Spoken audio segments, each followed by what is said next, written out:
Football can be rough, and some NFL players aren't afraid to throw a few punches, or even break a couple of jaws. These are the dirtiest players in the NFL. Starting with Rodney Harrison. Remember when Jerry Rice took a lot of bad hits, including a helmet-to-helmet hit? Yeah, this got Rodney suspended and fined almost $250,000 by the NFL. During his 15 years in the NFL, he's often been voted the dirtiest player. This next guy, though, might have been the dirtiest NFL player ever. Conrad Dobler. In the 1970s, when horse collar players could get away with it, Dobler took it to the next level. If he put his hands up to block a pass, he'd punch a defender in the stomach as an offensive lineman. He spat on hurt players, kicked Merlin Olsen in the head, and even hit Mean Joe Green. Dobler did whatever he had to, whatever he wanted, and to whoever he wanted. It's safe to say that he was the dirtiest player ever. It's one thing to hit other players and another to hit players from your own team. Like what Bill Romanowski did. This guy might have invented what it means to be dirty. He didn't just take cheap shots at other players, he also hit his own teammates. In a preseason game, he broke Kerry Collins' jaw and spat in J.J. Stokes' face for making fun of him. J.J. Stokes, I think, talking to Bill Romanowski. Ooh, and there is a real lack of social grace. He also punched more players than he could count. He also hurt a backup tight end on his own team so badly that the player had to quit. He took the guy's helmet off and punched him in the eye, breaking his eye socket. His own teammate. And he threw a football at Brian Cox and hit him in the behind. That's actually kind of funny. But some players take a little pride in playing dirty, like this next one, Charles Martin. Before Albert Haynesworth stomped on Andre Guerreau's head while it wasn't covered, Charles Martin had the NFL's longest suspension. As a defensive end for the Packers, he wore a towel with the names of numbers of Bears players on it. This was called a hit list. Even though he only played for a short time, he made this list because he picked up Jim McMahon and spiked him from behind. Ball is long gone. What is this? Wow, man, that's ridiculous. He should be out of the game. Ending his season. Then some players just went way too far with playing dirty. This next one's a little tame compared to Martin though. Hines Ward became the very definition of a cheap shot. Yep, Ward can beat any defender as long as that person doesn't see what's coming. Hines made a lot of blindside hits that have led to penalties, fines, and injuries, but he doesn't feel bad about it. He says defenders make it hard for him to go over the middle. But Hines, you know it's coming.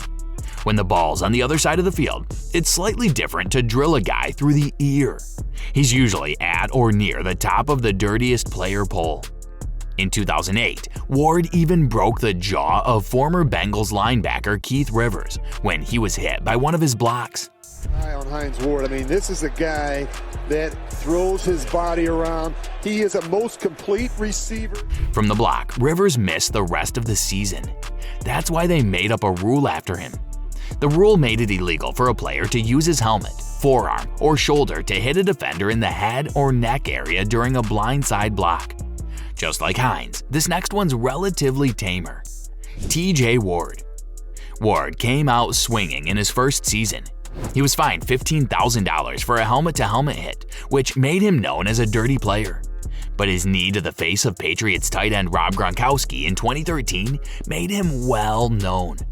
The hit tore Gronk's ACL, so he had to miss the rest of the season. Full speed when TJ Ward drilled him in the right leg. It was brutal and Gronk immediately fell into a heap on the ground. Ward was part of their famous no-fly zone defense when he joined the Denver Broncos. That's where he was again feared because he didn't care about the safety of his opponents. This next player was pretty much a nightmare for every team he played for. Albert Haynesworth. He was the worst free agent the NFL has ever signed, and for good reason. With his 7-year, $100 million contract with the Redskins in 2009, he pretty much stole everything from them. He was also a very dirty player though. In 2006, Haynesworth took Andre Guerreau's helmet off and stomped on his head. Right there. Oh my gosh. That's uncalled for, man. He was an offensive lineman for the Dallas Cowboys. Giroud's wound was fixed with 30 stitches. He kept having trouble seeing and hurting himself after that. Haynesworth was suspended for 5 games for the attack. That's still the longest suspension for something that happened during a game in the history of the NFL. He apologized, but just by doing it, he was a very dirty player. You have to be on this list when you do something so dirty that a new rule's made in your name. Next, Deacon Jones had a special way of playing dirty. Jones may have set a bad example for other NFL players. He made sure that sacks could be counted as a statistic. The Rams legend had 130 quarterback takedowns before they were even counted as a stat. But sacks are now being counted. What they're not, though, are dirty plays, which Jones did a lot.